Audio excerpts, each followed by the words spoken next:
بسم الله الرحمن الرحيم. الحمد لله رب العالمين، والصلاة والسلام على أشرف الأنبياء وخاتم المرسلين محمد وعلى آله وصحبه وسلم.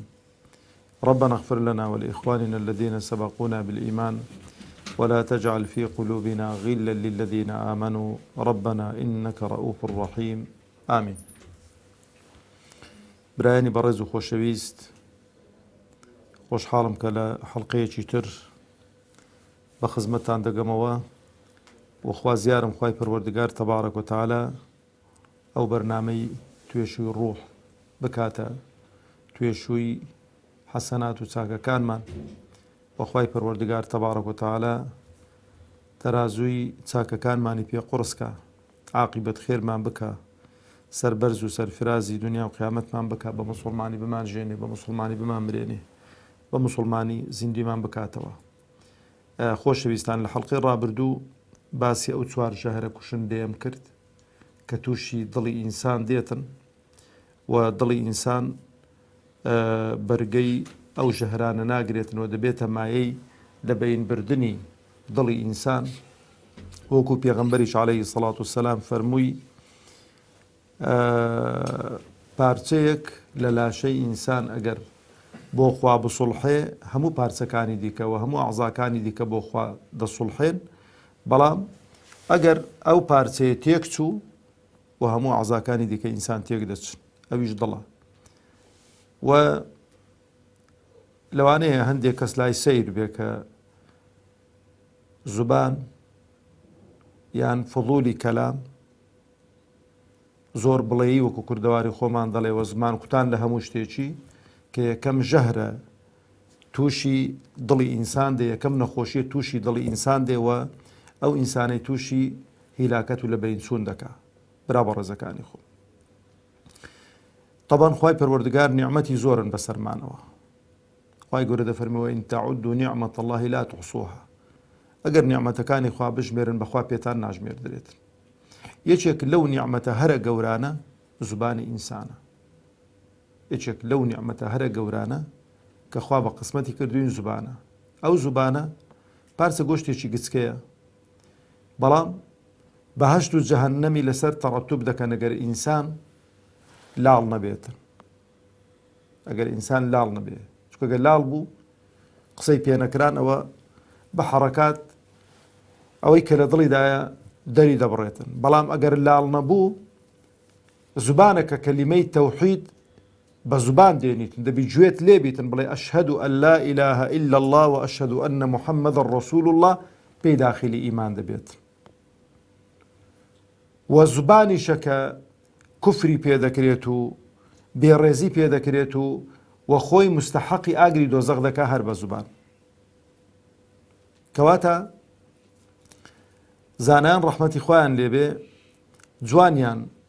هێناوە کە یەکەم نەخۆشی، یەکەم ژەهر کە لە دڵی ئینساندا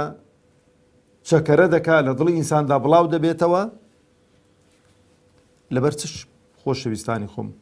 ناوی ناوە بە ژەهر سموم. لەبەرەوە دڵ مەڵبەندی تەوزیعکردنی چییە؟ خوێنە. ئەو خوێنە دێتەوە دڵ و لە دڵ جارێکی دیکە تەوزیعی دەکاتەوە. یعنی ئەگەر ژەهراوی بوو، هەموو جسمت ژەهراوی دەبێت، هەموو جسمت تووشی نەخۆشیەکەی دەبێتن. ئینسان، برا بە ڕێزەکانی خۆم، ئەوانەی کە سنوورێک بۆ زمانی خۆیان دانانێن تووشی 1001 بەڵاو موسیبەت دەبن لە دنیا، و گوناه و تاوانی زۆریشیان توش دێتن. لەبەرەوەیەک لە زانایان ڕەحمەتی خوای لێ قسەیەکی جوان دەکات، دەفەرمێ ئەگەر لە هەموو کەس لای من ئەولاتر کە زۆر سجن بکرێت و بەرەڵا نەکرێ، دەڵێ زوبانە. هەر ئەگە دیقەتیش بکەن برا بە ڕێزەکانی خۆم، ئەگە دیقەتیش بکەن، خوای گەورە تەبارەک و تەعالە زوبانی تەقریبەن وەکو لە ناو غورفەیەکی داخراودا وەکو سجنێک داناوە. ئەنی دانان لەسەرێک دانێ تاوا دەرکەی سجنت قەپات کرد، ناتوانێت هیچ حەڕەکەیەکی بکات. لەبەرەوە لە ئەثەردا هاتووە دڵێن جاری وا بۆ ئیمامی ئەبوو بەکر ڕەزا و ڕەحمەتی خوای لەسەر بێ کە تۆتە مەجلیسێکی دەڵێ بەردێکی لە دەرەوە هاویشتۆتە ناو دەوی خۆی بڕیاریدا لەو مەجلیسە یەک قسەی نەکات لێ ناخۆش شە پیاوێکی کوی مامی و بەکر لە مەجلیسێ بەردی لە زاری دەرینیت و بەردەسێ دەزارتدا بەس بۆی کە قسە نەکات پێشینان گوتویان ئەگە قسەکردن زیو بی قسە نەکردن چییە؟ زێڕە قسە نەکردن زێڕە ئیسان فێربی برا بە ڕێزەکانی خۆ وەکو خۆمان ئەوەی بە تەدریب دەبێت فێر بە مەسەلەن کە توێ شوێنێکی بڕیار بدە لەو مەجلیسێت و چ قسان نەکەی بەس توێ ڕابگرە بزانە تەحەمل دەکەی هەتا ئێوارێ باوڵێنە کاکە لۆ چ قسان ناکەی زکری خۆت بکە دە دڵدا ئەو شکاندنی نەفسە بەو خوای بە تەدریب نەبی ناکرێتن ئەتۆ فێر بووی من فێر بووم بەس دەبێت لە ڕێزی پێشەوە دانیشین خۆت لێ ڕابینە بە تەدریب ڕاستە نەفسەکە وای پێ خۆشە خۆ بەخوا هەر پێی خۆشە لە پێشەوە بی دیار بی وچ کابرای گوتی ڕێزت لێ بگیرێ بەس جار جار بڕۆ بە ئەن قەست لە پشتەوە دانیش کەم ناکەی بەخوا خوای گەورە تەبارەک و تەعالا ئەگە شەخسیەتی کەسێک نەشچینی ئەگە قەدری کەسێک نەشچینی ئەگە حورمەتی کەسێک نەشچینی قەسەم بە زات و سیفاتی خوا بە کەس ناشێت و بەوەش ئەگەر ئەتو بەو نیەتەی ها نەک فێڵ لە خەڵکی کردن و بڵێ وەڵا با خۆ پێشانی خەڵکی دەم کە پیاوەی متەواضع ئەم نە مابەینی خۆت و خوا بڵێ خوا دەمی ئەو نەفسەی خۆم بشکێنم لەبەرەوە برا خۆشەویستەکانی خۆم پێغەمبەر عەلەیهی سەڵات وسەلام کاتێک کە تەماشەی ئەو کۆمەڵە فەرمودانە دەکەی کە لەسەر زوبان هێناویەتی زۆرن یەکێک لەوانە دەفەرمێ ولا يكب الناس في النار على مناخرهم إلا حصائد ألسنتهم أو فرمودية طبعا معاذ كوري جبر رضا ورحمة خوالي سربي دەفەرمێ پێغەمبەر عەلەیهی سەڵات وسەلام بە معاذی فەرمووە معاذی نەسحەت کردووە فەرمووی معاذ ئاگات لە زوبانت بێتن ئاگات لە قسەکانت بێتن کە دەڵێ ئاگات لە زوبانت بێ مەبەستی ئاگات لە قسان بێ ئەو قسانەی کە دەیانکەی هەڵیان سەنجێنە بزانە چۆن و چۆنین ئەو قسانەی تۆ ئەویش دەفەرمێی پێغەمبەری خوا صلی الله عليه وسلم ئەرێ ئەمە ئەو قسانەی کە دەیانکەین حیسابمان لەگەڵ دەکرێتن لەسەرمان حیسابن یان هەر هەوایەکە دێت و دەڕوات و قسەیەکە دێت و دەڕوا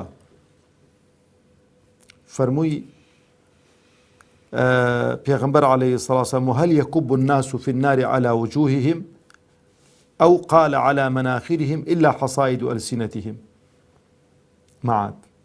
ئەو خەڵکەی کە زۆری کە دەچێتە ئاگری دۆزەخ و لەسەر ڕووڕادەچێشرێتن هەمووی دروێنەی ئەو زبانەیانە وەکو کابرا مەسەلەن داسێکی تیژی توێبی ئەوەی کە گەنم و جۆیە و هەرچی جیاو گۆڵە خۆی ڕناگری هەمووی دەدوریەوە ئەو زبانش ئاوا لە ئینسانەکان دەکات لەبەرەوە خوای پەروەردگار تەبارەک و تەعالا برا بە ڕێزەکانی خۆم یعنی لە قورئانی پیرۆزدا کە دەفەرمێ وما يلفظ من قول قول چییە یەک قسەیە سبحان الله مەلایکەتی چاکە بۆ دەنووسی دەڵێ لە فڵانکە تاریخی لە فڵانکە مێژوێ فەرمووی سبحان الله الحمد لله دەنووسی نووسی الحمد لله لا إله إلا الله الله أكبر اللهم صل على محمد وعلى آل محمد ئەوانە ئێستا هەموو نووسراون بەخوا بەڵام لە ئەسنای قسەکانیشدا کابرا غەیبەتێک بکات بوختانێک بکات بێڕێزیەک بکات بێ حورمەتیەک بکاتن ئەوەش دەنووسرێت لەبەرەوەش ئینسانی ئیماندار وا ڕێنمونی کراوە دەفەرمێ وأتبع السيئة الحسنة تمحوها وخالط الناس بخلق حسن هەر خراپەیەکت کرد فەورەن چاکێکی بەدوای بۆی ڕەشی کاتەوە عەزیزەکەم و لەگەڵ خەڵکی ئەخلاق بەرز و ڕەوش جوان و متەساهیل بە هەڵەشە مەبە شەڕ فرۆش مەبە جوێن فرۆش مەبە بەگەشت خەڵکیدا مەچۆوە قسە لە خەڵکی وەکی کاورای گوتی قسەیەکی کرد لۆی تەویلی شەڕی بۆ مەکە ئەها پیاو ئەگەر بۆ خوا سوڵحا یەکێک لە خەلیفەکان دەچێتە مزگەوت، دێک دەڵێن عومەری کوڕی عەبدولعەزیز بە ڕەزا و ڕەحمەتی خوای لەسەر بێ شەو بووە، کابرایەک لە مزگەوت خەوی لێکەوتووە، ئەویش نایبینیتن پێی لێ دەنێتن. کابرا تووڕە دەبی بە تایبەتی ئینسانەگەر لە خەوی بەخەبەر هات دەڵێ کەری نازانێت کە خەلیفەی موسڵمانانە، ئەویش دوای بدات دەڵێ نەخێر فڵان کەسە.